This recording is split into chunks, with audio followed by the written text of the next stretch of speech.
മക്കളിൽ വേർതിരിവ് കാണിക്കരുത് ഒരു ഉമ്മയും വാപ്പയും. പ്രായമാകുമ്പോൾ ചില ഉമ്മാർക്കുണ്ട് ചെറിയ പെൺകുട്ടിയോട് മാത്രം ഒരു സ്നേഹം, അല്ലെങ്കിൽ ചെറിയ മോനാണ് വീട് കൊടുക്കുക, അങ്ങനെ സംഭവം ഉണ്ടല്ലേ. ചെറിയ മോന് പോരാ, മൂത്ത കാക്ക ഒരു പണിയില്ലാതെ നടക്കുക കയറാം. എന്നിട്ട് 10-50 ലക്ഷത്തിൻ്റെ 1 കോടിൻ്റെ 2 കോടിൻ്റെ പേര അനുജന്. കാക്ക വേറെ ഉണ്ടായിക്കോട്ടെ, ഓ മൂത്തല്ലേ. അതൊക്കെ അനീതിയാണ്. അതൊക്കെ എല്ലാവർക്കും ഒരുമിച്ച് കൊടുത്ത് നിങ്ങൾ ഓഹരി വെച്ച് കൊടുക്കും ഒരേപോലെ ജീവിച്ചിരിക്കുന്ന കാലാണെങ്കിൽ. മരിച്ചു കഴിഞ്ഞാൽ അത് മീറാത്ത് ഓഹരി വെക്കുന്ന പോലെ ഓഹരി വെക്കും. അതേ അനുജൻ പറയാം ഞാൻ വീടെടുത്തോളാം, ബാക്കിയുള്ള ഹക്കടപാട് ഞാൻ വീട്ടിക്കോളാം, അതൊരു മാന്യതയാണ്. അല്ലെങ്കിൽ അനുജന് ഇഷ്ടം പോലെ പൈസ ഉണ്ട്, എന്നിട്ട് അവന് തന്നെ ചെറിയ കുട്ടിക്കാണല്ലോ വീട്. എനിക്കറിയില്ല ഇവിടുന്ന് വന്നത്, നമ്മൾ കിതാബിലുണ്ടോ ഉസ്താദിന്റെ തിരുത്തണം. ചെറിയ മോനെ വീട് കൊടുക്കണം എന്ന് പറഞ്ഞ സംഭവം കിതാബിലുണ്ടോ? ഞാൻ കണ്ടിട്ടില്ല.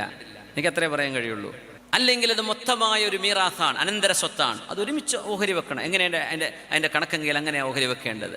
അപ്പോൾ മാതാപിതാക്കൾ എന്ത് ചെയ്യും? അതേ ഒരു ജാമ്യം എടുത്ത് വെക്കും, ഇതോന് മാത്രമുള്ളതാണ്. അത് ഞാനും തർക്കിക്കാൻ വരണ്ട കേട്ടോ, ആയിക്കോട്ടെ അമ്മേ വാപ്പേ, നല്ല മക്കളാകുമ്പോൾ ആയിക്കോട്ടെ അമ്മേ വാപ്പ എന്ന് പറഞ്ഞാൽ ഒരു സമ്മതിക്കും. പക്ഷെ അവരുടെ മനസ്സിലൊക്കെ വേദന ഉണ്ടാവും.